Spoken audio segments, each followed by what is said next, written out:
우리가 보통 사도 바울 하면 어떤 이미지가 떠오르세요? 아마도 뭐랄까 강하고 담대하고 어떤 상황에서도 흔들리지 않는 그런 신념의 인물, 거의 초인적인 모습일 겁니다. 그런데 만약에요, 바울이 쓴 가장 유명한 편지 중 하나인 이 고린도 전서를 이해하는 열쇠가 우리가 상상도 못했던 그의 분노와 불안이라는 아주 인간적인 감정에 있다면 어떨까요? 오늘 당신이 공유해 주신 자료가 바로 이 파격적인 관점을 제시하더라고요. 바울의 편지를 그냥 점잖은 신학 강의가 아니라 애타는 마음으로 보내는 한 통의 절박한 메시지로 읽어내는 거죠. 오늘은 이 자료를 바탕으로 고린도전서에 숨겨진 바울의 진짜 속마음을 한번 파헤쳐 보겠습니다. 그의 칭찬을 질책으로 또 감사를 욕으로 거꾸로 읽어내는 방식으로요. 자, 그럼 한번 깊이 들어가 볼까요? 네, 맞습니다. 이 자료의 핵심 주장이 바로 고린도전서 전체를 꿰뚫는 정서가 분노 그리고 불안이라는 거거든요. 물론 붓뿌리에는 고린도 교회를 향한 아주 깊은 사랑과 애정이 깔려 있죠. 하지만 부모가 자식을 너무 사랑해서 더 크게 화를 내는 것처럼 바울의 감정은 굉장히 격하고 복잡합니다. 자신이 세운 교회가 복음의 본질에서 멀어지는 걸 보면서 교회를 잃을까 봐 불안해하고 동시에 그들의 어리석음에 대해서는 거의 폭발 직전의 분노를 느끼고 있는 그런 상태인 거죠. 그러니까 편지를 쓸 당시에 바울의 마음 상태가 평온한 게 아니라 거의 부글부글 끓고 있었다는 전제를 깔고 읽어야 한다는 거군요. 근데 흥미로운 점은 바울이 너희 왜 그래? 이렇게 직접적으로 분노를 터트리는 대신에 아주 교묘한 방식을 쓴다는 거예요. 자료에 나온 비유가 정말 기가 막히던데요? 아, 그 식당 비유 말씀이시죠? 네. 식당에 갔는데 물을 안 줄 때 아줌마 왜 물 안 줘요 하고 소리치는 대신에요. 빙긋 웃으면서 야, 이 집 물맛이 그렇게 좋다던데? 라고 말하는 것과 같다는 거예요. 칭찬의 형식을 빌려서 상대의 잘못을 정확히 꼬집는 아주 세련되면서도 날카로운 화법이잖아요. 정확히 그게 바로 이 자료가 말하는 거꾸로 읽기의 핵심입니다. 예를 한번 들어볼게요. 편지 초반에 바울이 고린도 교인들을 향해서 여러분은 온갖 언변과 온갖 지식에 풍부해졌다 이러면서 하나님께 감사하다고 말해요. 네네. 문자 그대로만 보면 이건 명백한 칭찬이죠. 그렇죠. 우리 교회가 이렇게 훌륭하구나 하고 뿌듯해하면서 읽었을 것 같아요. 하지만 바울이 지금 분노와 불안에 차 있다는 전제를 가지고 거꾸로 읽으면 의미가 완전히 180도 달라집니다. 바울의 진짜 속마음은 이거요. 너희가 바로 그 잘난 언변과 지식 때문에 교만해져서 교회를 쪼개고 분열시키고 있다. 와. 칭찬의 언어를 사용해서 문제의 핵심을 정면으로 겨누는 아주 고도의 수사학적 전략인 셈입니다. 칭찬받는 바로 그 지점이 너희의 가장 큰 문제라고 선언하는 거죠. 와. 그렇다면 이 거꾸로 읽기라는 렌즈를 끼고 편지의 첫 구절, 아주 평범해 보이는 인사말부터 다시 봐야겠네요. 보통은 그냥 지나치는 부분이잖아요. 발신자, 수신자 하고 쓱 넘어가는. 하지만 이 관점으로 보면 첫 문장부터가 사실상 선전포고에 가깝습니다. 바울이 자신을 소개할 때 그냥 바울이라고 하지 않고 하나님의 뜻으로 부르심을 받은 사도 바울이라고 말하거든요. 이건 그냥 격식을 차린 자기소개가 아니에요. 뭔가 의도가 있다는 거군요. 네, 당시 고린도 교회 일부에서 바울의 사도 자격에 대해 의심하고 도전하는 목소리가 있었기 때문입니다. 당신이 진짜 사도 맞아 하는 그런 분위기였군요. 맞습니다. 그러니 나의 사도직은 내가 원해서 얻은 게 아니라 너희가 감히 의심할 수 없는 하나님의 뜻에 따른 것이다 라고 선언하면서 시작하는 거예요. 그들의 도전을 첫 문장부터 정면으로 딱 받아치는 거죠. 세상에. 그러니까 안녕하세요 하고 악수하는 척하면서 상대방 손을 부러뜨릴 기세로 꽉 잡는 그런 느낌인데요. 그럼 편지를 받는 교회에 대한 묘사는 어떤가요? 거기도 뭔가 숨겨진 의도가 있겠군요. 물론입니다. 바울은 교회를 하나님의 교회라고 부릅니다. 이것도 그냥 하는 말이 아니에요. 당시 고린도 교회는 나는 바울파, 나는 아볼로파, 나는 베드로파 하면서 인간 지도자를 중심으로 파벌을 만들어서 아주 심각하게 다투고 있었어요. 마치 요즘 정치인 팬덤처럼요. 아주 적절한 비유입니다. 그런 그들에게 바울은 너희는 바울의 교회도 아볼로의 교회도 아니다. 너희는 오직 하나님의 교회다 라고 못을 박는 거예요. 교회의 주인이 누구인지 너희의 소속이 어디인지를 명확히 상기시키면서 그들의 파벌 싸움이 얼마나 어리석은지를 간접적으로 비판하는 거죠. 정말 한 단어 한 단어가 다 계산된 발언이네요. 평범해 보이는 호칭 하나하나에 당시 교회의 문제 상황이 다 담겨 있다는 말씀이시군요. 맞습니다. 거룩함에 대한 언급도 마찬가지예요. 바울이 교회를 거룩하여지고 성도로 부르심을 받은 이들이라고 묘사하는데 이건 역시 칭찬이 아니라 강력한 요구예요. 요구다. 왜 이런 말을 했을까요? 그들이 거룩하지 않았기 때문이죠. 자료에 따르면 바울에게 거룩함이라는 건 도덕적 깨끗함 이전에 분열되지 않은 연합을 의미했습니다. 아, 그렇군요. 그래서 교회의 분열을 하나님의 성전을 파괴하는 행위라는 무서운 말로 표현할 정도였으니까요.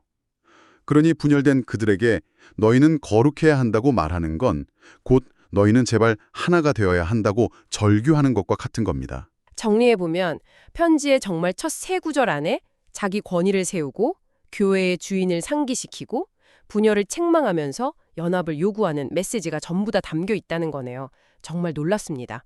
그런데 대체 왜 이렇게까지 상황이 심각해진 걸까요? 교회가 분열되고 심지어 자신들을 세운 바울의 권위까지 의심하게 된 근본적인 원인이 있을 텐데요. 자료는 그 원인을 딱 한 단어로 지적합니다. 바로 스스로 지혜롭다고 생각하는 착각. 당시 고린도는 로마 제국의 중요한 항구 도시로 동서양의 문화와 사상이 오가던 아주 역동적이고 세련된 곳이었어요. 특히 헬라 철학의 영향으로 지혜, 즉 소피아와 지식, 그노시스를 최고의 가치로 여겼죠. 아, 똑똑하고 말 잘하는 게 최고의 미덕인 그런 사회였군요. 바로 그겁니다. 문제는 고린도 교인들이 하나님이 주신 은사와 지식 같은 은사를 진짜 지혜로운 사람이 되는데 사용한 게 아니라는 거예요. 남들에게 지혜롭게 보이려는 욕망을 채우는 데 사용했다는 겁니다. 아, 내면의 성숙보다는 외적인 퍼포먼스에 집착하게 된 거죠. 더 유창한 언변, 더 심오해 보이는 지식을 가진 사람을 추종하면서 파벌을 만들고 그렇지 않은 사람들은 무시하고 판단했고요. 이 지점이 정말 현대사회랑 너무 맞닿아 있는 것 같아요. 소셜미디어를 보면 다들 얼마나 행복하고 성공하고 통찰력 있는지 경쟁적으로 보여주잖아요. 실제로 그런 사람이 되는 것보다 그렇게 보이는 이미지를 만드는데 훨씬 더 많은 에너지를 쏟는 것처럼요. 아주 정확한 지적입니다. 그게 바로 고린도 교회의 문제였어요. 그리고 자료는 이 지점에서 아주 날카로운 비교를 하는데요. 바로 복음서에 나오는 바리새인과의 비교입니다. 바리새인이요? 네, 바리새인들은 하나님의 선물인 율법을 통해서 스스로 의롭다는 착각에 빠졌고 그 결과 하나님의 아들인 예수님을 알아보지 못하고 죽였잖아요. 고린도 교회도 똑같습니다. 하나님의 선물인 지혜와 은사를 통해서 스스로 지혜롭다는 착각에 빠졌고 그 결과 교회를 분열시키고 복음의 본질을 훼손하는, 즉 그리스도의 몸을 찢는 지경에 이른 거죠. 와, 하나님이 주신 선한 도구가 오히려 하나님을 대적하는 무기가 되어버린 비극적인 아이러니네요. 네, 바로 그겁니다. 그렇다면 이런 보여주기식 지혜에 대한 집착이 교회의 다른 영역들에도 영향을 미쳤겠네요. 이 거꾸로 읽기라는 관점을 적용해 볼 만한 또 다른 부분이 있을까요? 아주 좋은 질문입니다. 이 관점을 적용하면 사실 고린도전서의 거의 모든 부분이 새롭게 보이는데요. 특히 12장에 나오는 영적 은사에 대한 가르침이 대표적입니다. 우리가 보통 성령의 은사하면 방언, 예언, 치유 같은 좀 신비로운 능력들을 떠올리잖아요. 네, 그렇죠. 그리고 바울이 쓴 그 유명한 몸의 비유. 우리는 모두 그리스도의 몸을 이루는 각기 다른 지체라는 가르침은 교회 안의 다양성과 조화를 강조하는 아주 아름다운 내용으로 알려져 있고요. 맞습니다. 하지만 왜 바울이 그 아름다운 비유를 들어야만 했을까요? 이건 역시 거꾸로 읽어야 합니다. 당시 고린도 교회에서는 방언이나 예언처럼 더 있어 보이는, 더 화려한 인사를 가진 사람들이 그렇지 않은 사람들을 무시하고 차별하는 일이 비일비재했습니다. 아, 영적 은사가 하나님 나라를 위해 쓰이는 게 아니라 개인의 영적 우월감을 과시하는 도구로 전락한 거예요. 그러니까 나는 방언을 하니까 너보다 더 영적인 사람이야 하는 식의 어떤 영적 계급이 생겨났다는 거군요. 바로 그겁니다. 그런 상황에서 바울이 몸의 비유를 드는 것은 평화로운 신학 강의가 아니라 분노에 찬 외침에 가깝습니다. 눈이 손더러 너는 쓸데없다고 말할 수 없고 머리가 발더러 너는 쓸데없다고 말할 수 없습니다. 네. 이 말은 사실 너희 중에 잘났다고 하는 자들아 제발 그만 좀 해라. 너희가 무시하는 그 사람이 없으면 너희는 아무것도 아니다. 라는 질책인 거죠. 아름다운 비유 속의 당시 교회에 그 추악한 차별과 분열의 현실이 그대로 녹아있는 겁니다. 결국 겉으로 어떻게 보이느냐에 집착하다 보니까 자신의 내면이 얼마나 어리석고 부족한지에 대해서는 완전히 무지하게 되었다는 거군요. 네, 자기에 대한 무지, 자료는 이것이 모든 문제의 핵심이라고 강조합니다. 자신의 내면의 죄와 어리석음을 보지 못하니까 겉으로 드러나는 지식과 언변, 영적 은사를 내세워서 서로를 판단하고 정죄하며 분열할 수밖에 없었던 겁니다. 내가 옳다는 확신이 너무 강해서 다른 사람을 틀렸다고 규정하고 배척하는 거죠. 심지어 자신들에게 복음을 전해준 스승인 바울까지도요. 이것이 바울을 그토록 분노하고 또 불안하게 만든 근본 원인이었습니다. 이쯤 되면 질문이 생깁니다. 이 깊고도 강력한 자기 기만, 더 지혜로워 보이고 싶은 이 욕망에서 벗어날 방법이 과연 있을까요? 자료를 보면 이 욕망 자체를 없애는 건 현실적으로 불가능하다고 하던데요. 맞습니다. 자료는 그 욕망을 억제하거나 제거하는 건 불가능하다고 말합니다. 인간의 본성이니까요. 그래서 바울이 제시하는 유일한 해법은 아주 역설적입니다.